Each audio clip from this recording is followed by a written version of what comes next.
Intermediate విద్యా రంగంలో అగ్రగామి మన NSR impulse education institution. IIT JEE అయినా నీట్ అయినా తిరుగులేని విద్యా సంస్థ NSR impulse. Hello, good morning, welcome back.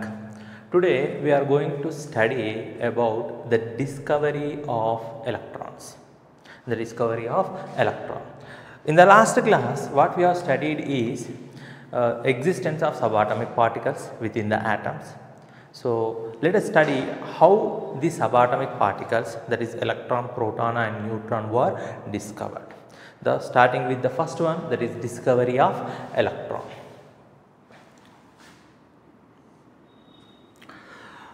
So J.J. Thomson, before the J.J. Thomson, the name of the scientist is Crookes. He has conducted discharge tube experiment. So let us see what is this discharge tube. A discharge tube is a glass tube.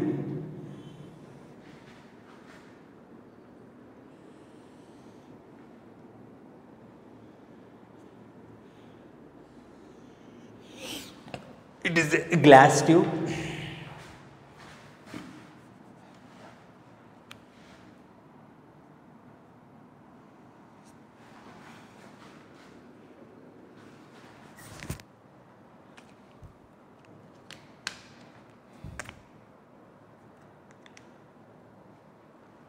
It has two electrodes.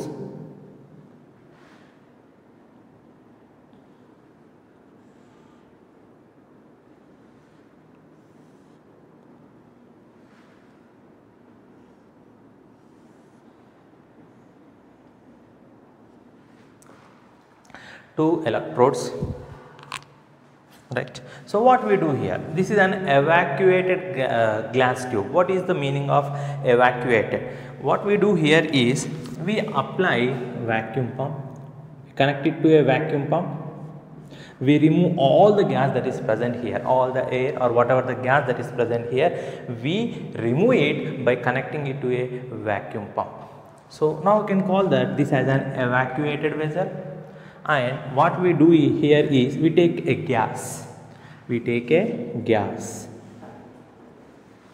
So this is a simple setup, right? So this is the battery. You know the battery. A battery has two terminals, positive and negative. So this is negative terminal and this is positive terminal. The metal plate that is connected to negative terminal of the battery, we call it as cathode.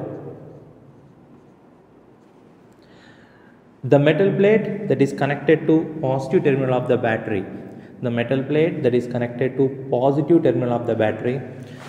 it is positively charged electrode, we call it as anode.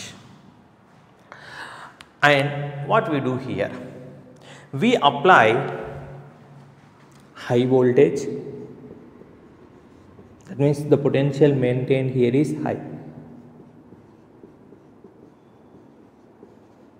approximately 10 power 4 volts, and we maintain low pressure, approximately 0.01 atmospheres. ATM, atmosphere. ATM means atmospheres. High voltage 0.01 atmosphere.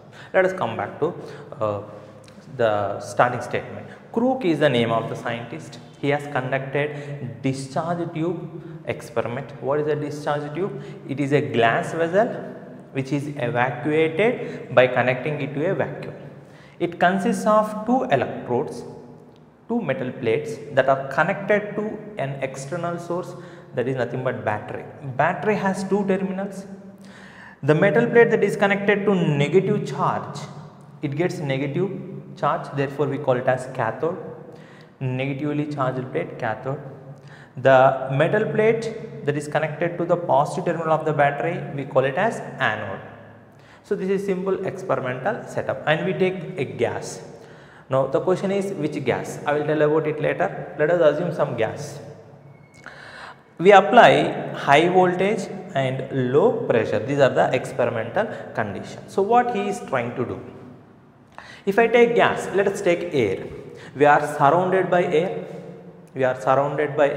The first question is, is air a bad conductor or good conductor of electricity? Does it conduct electricity? So if you go to the top of your house, to the building, you can see some electrical wires going in front of your home. Between those electrical wires and you, the medium that is present is air. If you stand on the top of the building at approximate distance to the electrical wires, do the person is subjected to electric shock? The answer is no. No, the reason is the air that is present, the air which is the medium that is present between the electric wire and the person is a bad conductor. It do not allow the passage of electric current from the wire to the person. So in simple language, gases are bad conductors under ordinary condition, under room conditions they are not good conductors. If you touch the wire, you may be subjected to electric shock because your body is a conductor. But if you stand at certain distance between the electric wire and you, there will be generally the person will not be subjected to the shock because the air is not a good conductor. So similarly, a gas is not a good conductor. Why gas is not a good conductor? In order to conduct electricity,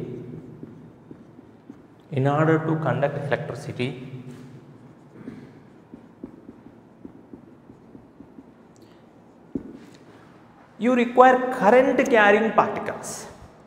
What are current carrying particles? They are usually ions. It can be positive charged ion, negatively charged ion. You require ions, for example, sodium ion, Na plus, for example, Cl minus. You require electrons. Electrons are also negatively charged particles. So you require a charged particle. If I take a gas is a matter. Matter is electrically neutral. That means it do not possess net charge. If it do not possess net charge, then it cannot conduct electricity. It cannot carry current. So if I take a gas like air, they are generally poor conductors under ordinary conditions, that means at room temperature. If you change the condition, that is different thing, but under room conditions, under ordinary conditions, the gases do not carry any ions or free electrons, therefore they are bad conductors of electricity.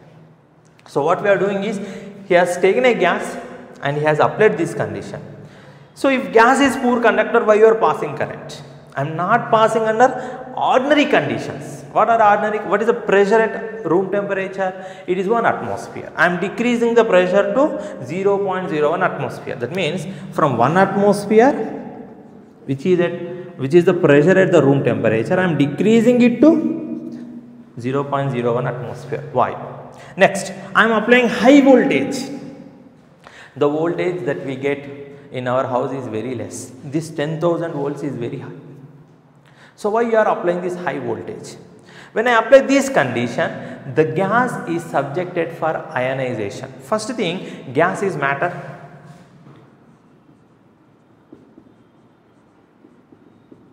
So it is made up of atoms. So he applied these conditions. And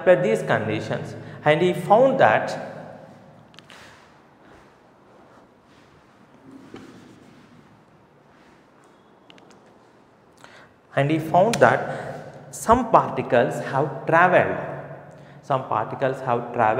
from anode to cathode. So this is the gas present here. Let us say gas, some gas taken here. When he applied these conditions, he found that some particles traveled from cathode to anode.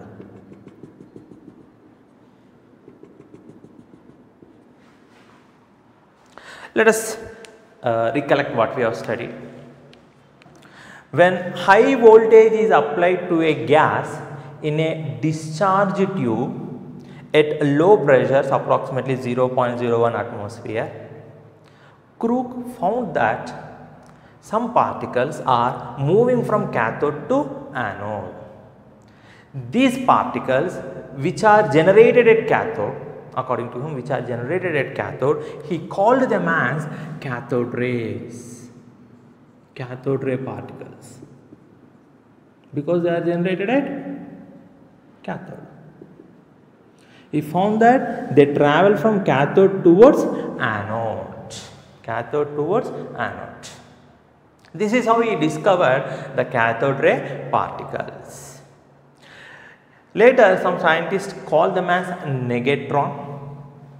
Later, J.J. Thomson called these cathode ray particles as electrons. For the time being, just remember that they are simply cathode ray particles. So, what we have studied now? We have taken a gas in a discharge tube. We have applied high voltage and low pressure, right? And Crook discovered that some particles traveled from cathode to anode. He called these particles as cathode ray particles because they are generated at cathode.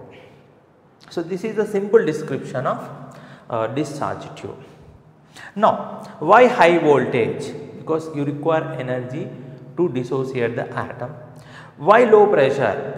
At normal pressure, the gases move randomly because they possess kinetic energy. They move randomly, colliding with each other. So, these ionized particles, if you maintain at high pressure, they will collide with each other and again may convert back into gas, neutral gas to be correct.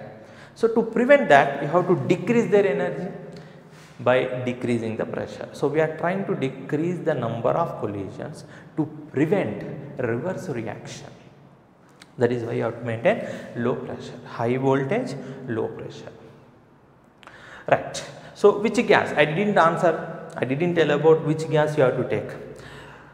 The answer is you can take any gas because the gases can be ionized. Of course, you have to vary the conditions, very high voltage to very high voltage like that, but you can ionize the gas. So, it does not matter what kind of gas you are taking here.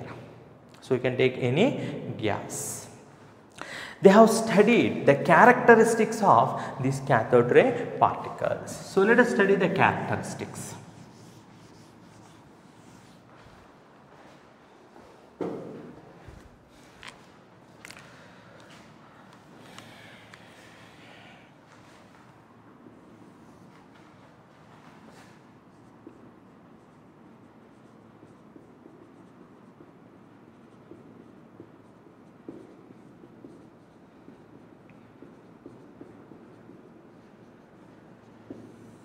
We are studying the characteristics. Characteristics ante lakshanalu, padukunna gunalu, lakshanalu ento chadudam. So, let us study the characteristics of cathode rays. First point, they travel in straight lines. Cathode ray particles, they travel in straight lines. So, how to prove it? First thing, can you see cathode ray particle? The answer is no. They are not visible to our naked eye. You cannot see anything, any rays like this, red color, you cannot see any color. Just to understand, I have used some colors here, but you cannot see cathode ray particle. So, how do you tell that they are traveling in straight lines? So, for example, so if I take my phone, I am using this light, you can see the light here, falling here, light falling here.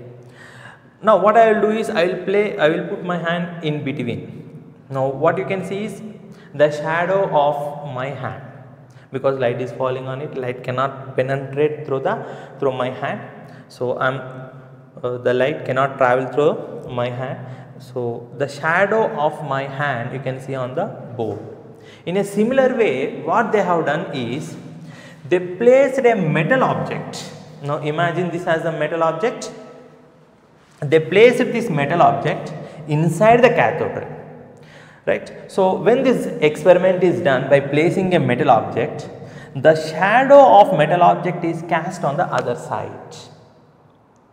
If they do not travel, so suppose if you imagine this is the cathode ray, right, when they collide with this, they are not changing their directions, they are not going through it, they are stopping here.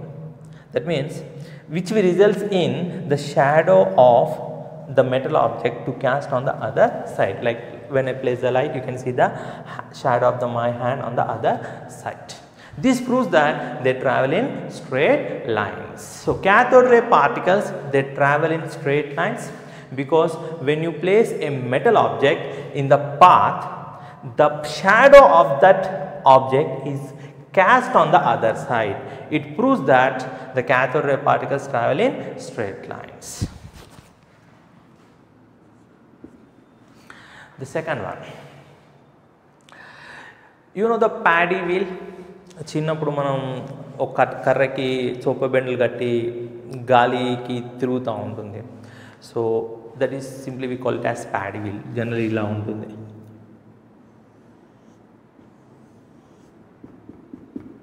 Freely moving paddle wheel.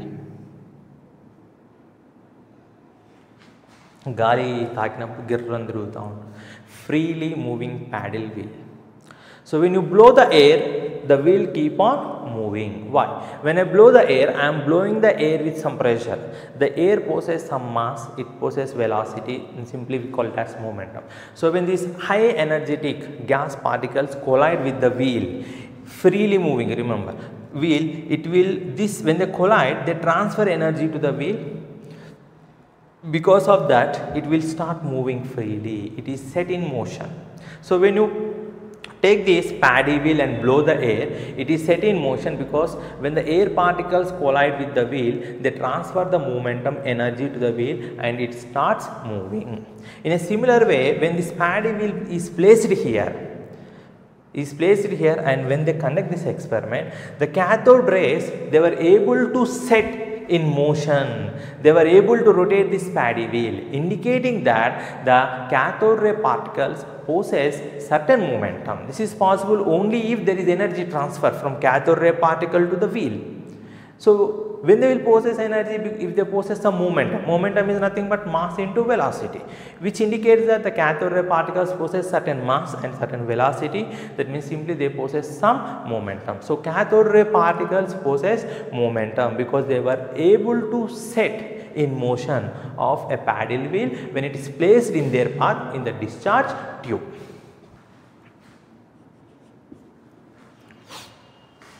Now the third point. To understand the third point, let us study simple example. Suppose imagine I have two magnets, north pole, south pole, two magnets. I have taken two bar magnets like this here. So this is north pole, this is south pole. I have taken a small magnet. Let us say M, another small magnet. What happens when I place in between? It may be attracted or repelled.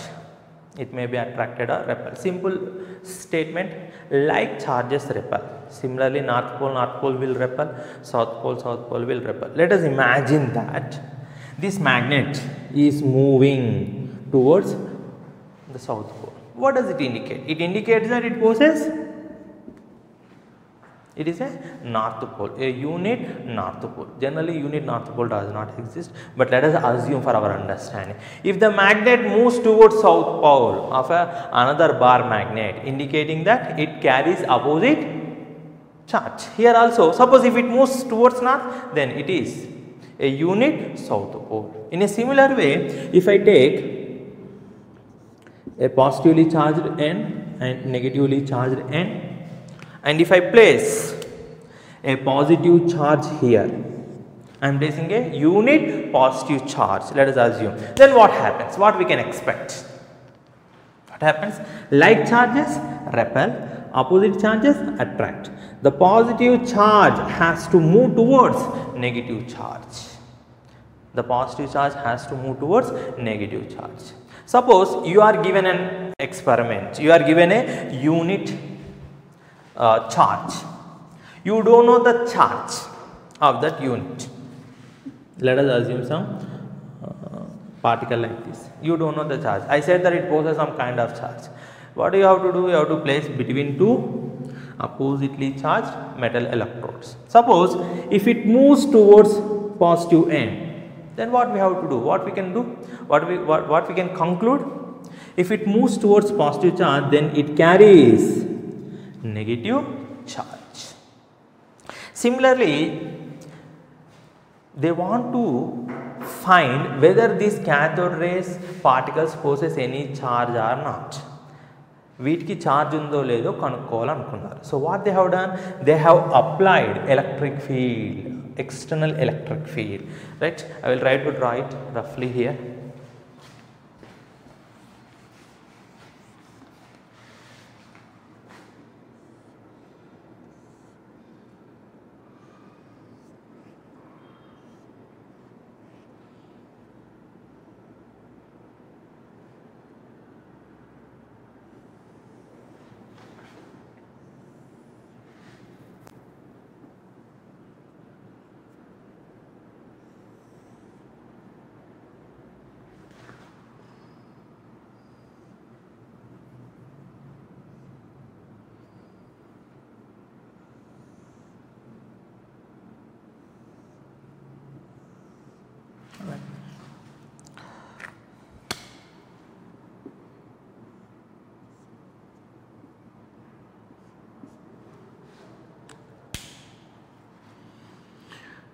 This is positively charged, this is negatively charged.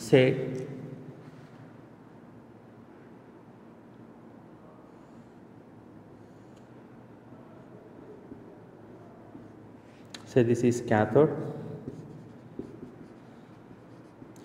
so this is anode, a tube I have taken.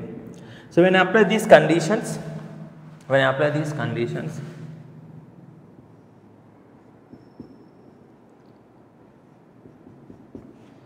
so here I am taking gas. When I apply this condition, high voltage, low pressure, what happens? The gas will ionize. So cathode rays will move.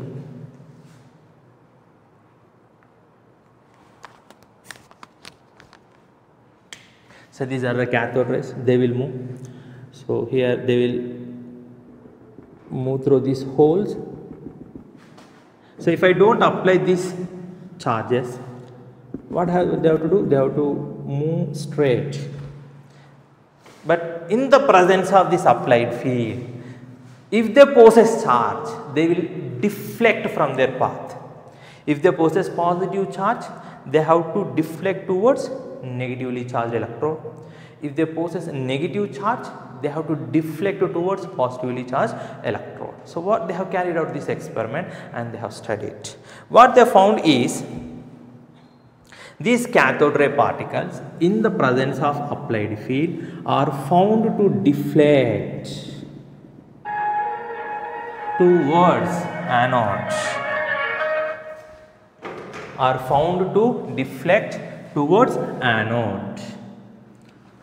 Since they are deflecting towards anode, what charge do they possess? Opposite charge. So anode is positively charged, so they must possess negative charge. Cathode ray particles are simply negatively charged particles. So when you apply external field, in the presence of external field, it is found that cathode ray particles deflect towards anode. They are deflecting towards anode, indicating that they carry negative charge, because opposite charges attract. If this is positively charged, anode is positively charged electrode, so they must carry negative charge. So cathode ray particles are negatively charged particles.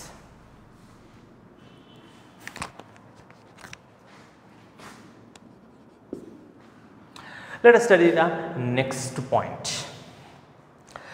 The next point is, they can pass through thin metal foil. So what is the meaning of this? This is nothing but studying the penetrating power. So what is the meaning of the penetrating power? Imagine that you have a gun which is loaded, right? You have a book like this. If you fire the bullet towards the book, the bullet will penetrate through the book. If you fire the same bullet to this cement concrete, say the pillar, to some extent it may enter, but it will not completely pass through the pillar. What is the difference? The difference is the thickness of the book is less, whereas the thickness of the concrete is high. The bullet, if it possesses sufficient kinetic energy, then only it will pass through, it can penetrate through the particular object. Here, due to the high thickness of the pillar, it cannot pass through it. Similarly, since the cathode ray particles possess momentum, if you pass it through thin metal sheet, right, I repeat, thin metal sheet, the thickness of the metal should be very less, very less, 0.004 millimeters. If you take a metal sheet and pass these cathode rays through it, they can pass through it, they can penetrate through it. But remember, if the thickness increases, the penetrating power decreases. So it completely depends upon the thickness of the metal object, but they possess some penetrating power. So they can pass, the cathode ray particles can pass through thin metal sheets. Next one. They can cause fluorescence on zinc sulfide screen. What is this? You might have seen TV screen. When you touch the TV screens, sometimes you can see a small light glowing on the screen. That is nothing but fluorescence. Fluorescence is nothing but emission of light from an object which is activated, which possesses high energy. So if you touch the TV screen, sometimes you can see some small light glowing at the point where you touch.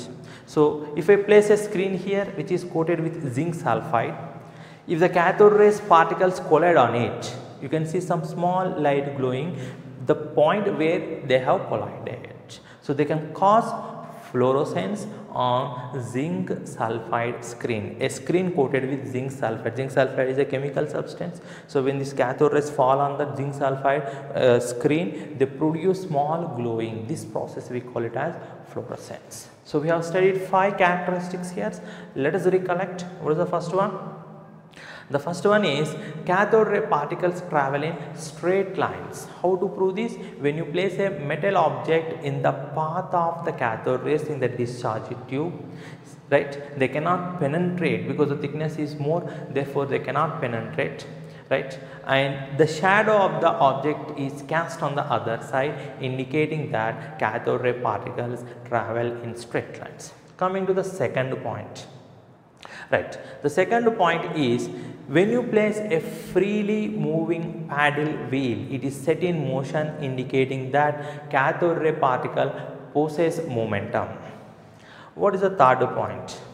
Cathode ray particles possess charge. How to determine that? So when you apply external field like this, 2 electrodes again, in the presence of applied field, it is found that cathode ray particles deviate from their original path. This is the original path.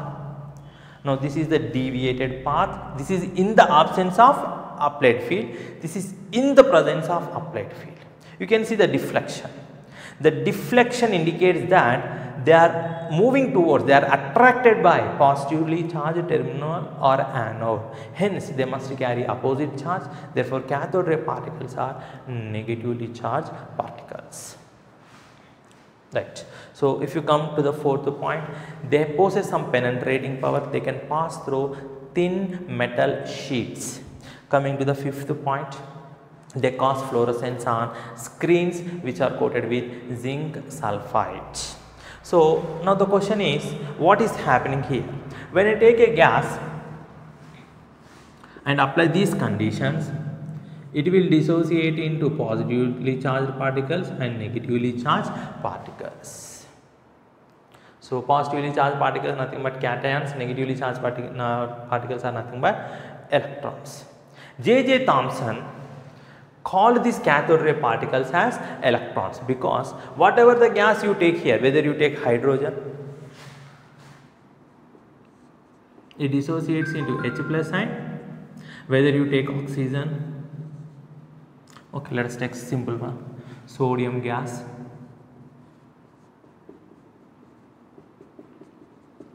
the negatively charged particles are always same. So the cathode ray particles are universal particles. That means all atoms possess these cathode ray particles. So he simply called them as negatrons. The word electron is given by Stoney. The name of the scientist is stony. Although J.J. Thomson discovered it, the name of the scientist conducted this experiment, extended discharge tube, is J.J. Thomson. Before that, Crook has first carried out this experiment, later continued it. Then the name electron is given by Stoney. So this is about discovery of cathode ray particles. So let us come back to the work of J.J. Thomson.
Right. This is extended discharge tube. I repeat, extended discharge tube experiment conducted by J.J. Thomson. So what he was trying to find?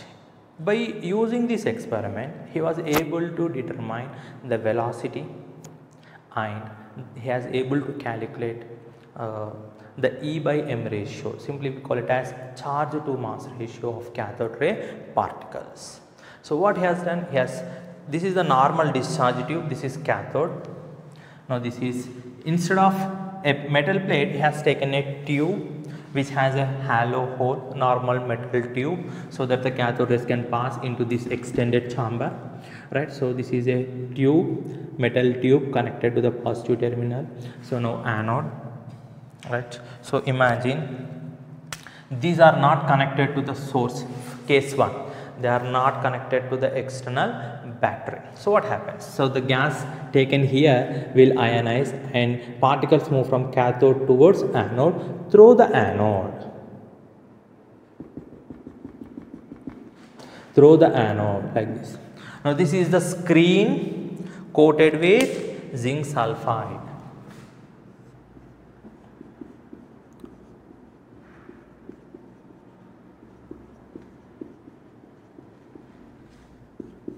Coated with zinc sulfide. Remember, we cannot see cathode ray particles with our naked eye. So these cathode ray particles, when they collide here, they glow. You can see small light. So this is in the absence of these two, that is nothing but applied field. In the absence of applied field, they travel in straight lines. In the presence of applied field, what happens? They deflect, the cathode ray particles deflect. This is in presence of spot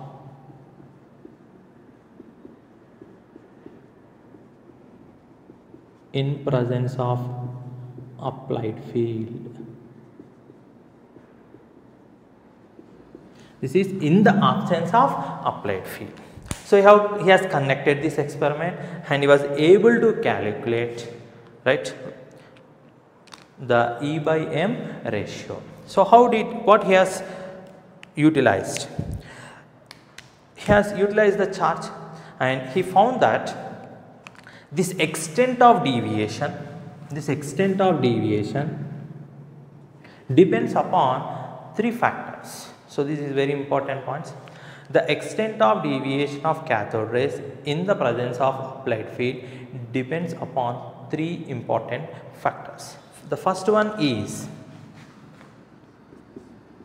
magnitude of charge.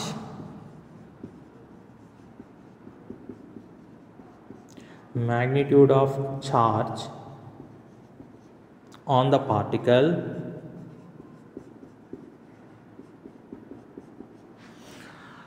So if the magnitude is more, then the interaction is more. Suppose if it is unit negative charge, 1 unit negative charge, it will be attracted. Case 2, if it is unit negative charge, instead of -1 charge on the particle, say it carries -2 charge, then what happens? It will be strongly attracted.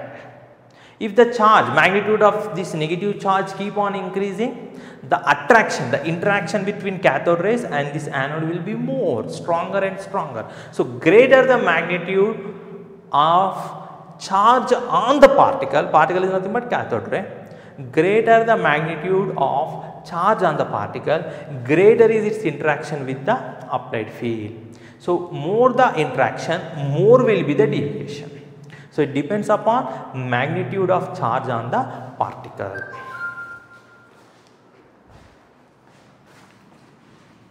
Coming to the second point, mass of the particle. Imagine that you have a fan blowing the air in this direction. Say you are carrying two particles, one is thermocol ball and other is a stone, right? So place the thermocol ball here and blow the air. If you blow the air, the thermocol ball will fly away. If I place a marble or stone and if I blow the air, they might move but they will not flow away like thermocol ball. The reason is difference in their mass. The reason is difference in their mass. So which particles will blow away, will move away more? The answer is lighter particles. So here also they are moving away. If you have a lighter particle, they deflect to greater extent because their interaction will be more with the applied field. So a lighter particle deflects to greater extent than a heavier particle. So that is the next one, that is mass. Lighter the particle, greater the deflection. So the second point is related to mass. Lighter the particle, greater will be the deflection. The third one is magnitude of applied field strength. So what we are studying is the third factor, magnitude of applied field strength. Suppose if I, instead of +1, if I increase the magnitude here, case 1 +1 -1, case 2 +2, say I am taking 2 units charge here, then their interaction will be more because I have doubled the applied field strength. Suppose if I take +3, then the interaction will further increase. So it depends upon the applied field strength. Greater the applied field strength, greater will be the interaction, greater the interaction, greater will be the deflection. So let us recollect what we have studied. Right, we are studying, we know that cathode ray particles deflect in the presence of applied field. We are studying the factors which influence the extent of this deviation. The first factor is magnitude of charge on the particle. So cathode ray particles carry some charge. If this charge is more, that means the magnitude is more, then the interaction will be more, then the deviation will be more. The second one is mass. Lighter particles deflect to greater extent. The third one is magnitude of applied field strength. So greater the magnitude of applied field strength, greater will be the interaction and greater will be the deviation. Using these conditions, and from physics you will study how they have derived this. J.J. Thomson was able to calculate charge to mass ratio. He was able to calculate charge to mass ratio from these experiments. So simply we write it as charge E, mass m, charge of electron, mass of electron from this experiment.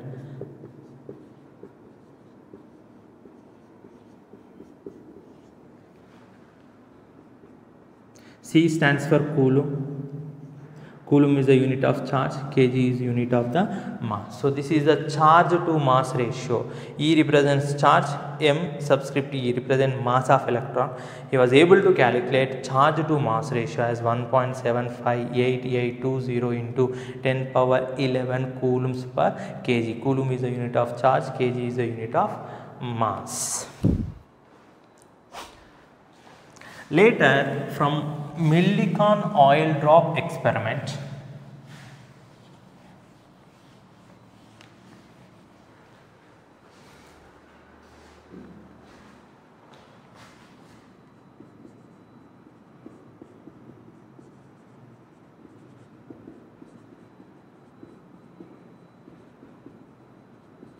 he was able to calculate charge. How? Suppose, let us consider this oil droplet. This is the oil droplet. By carrying out this experiment, right, they provide electrons. So electrons are absorbed.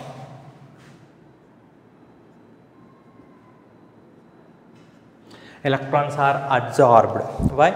Electrons are polar, they carry negative charge. Oil droplet do not carry any charge, so they will not interact, they are just absorbed. I repeat, absorbed on the surface. They adhere to the surface. So he calculated the total charge. Let us assume the total charge as Q. He has calculated the number of electrons 1, 2, 3, 4, 5. Let us assume it as n. The charge carried by each electron will be same. Let us assume the charge carried up by the electron is E. So from physics what I can write? The total charge is equal to number of such particles into charge on a particle, where Q denotes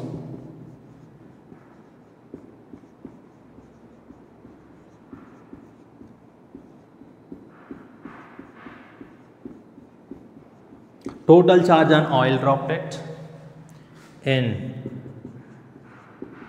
number of charged particles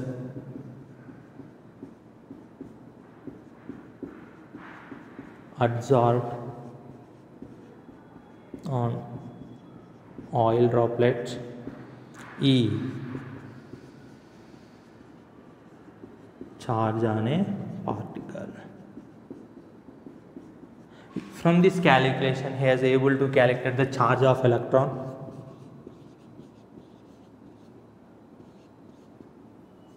Let's say charge on electron minus 1.602 into 10 power minus 19 coulombs. So since we know charge to mass ratio as well as charge of electron, so later calculated mass of electron.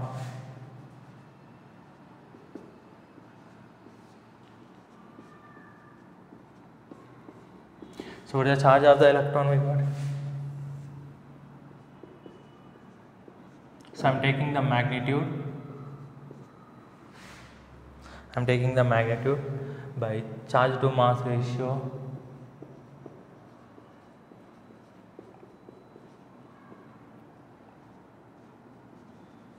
So we will get mass of electron is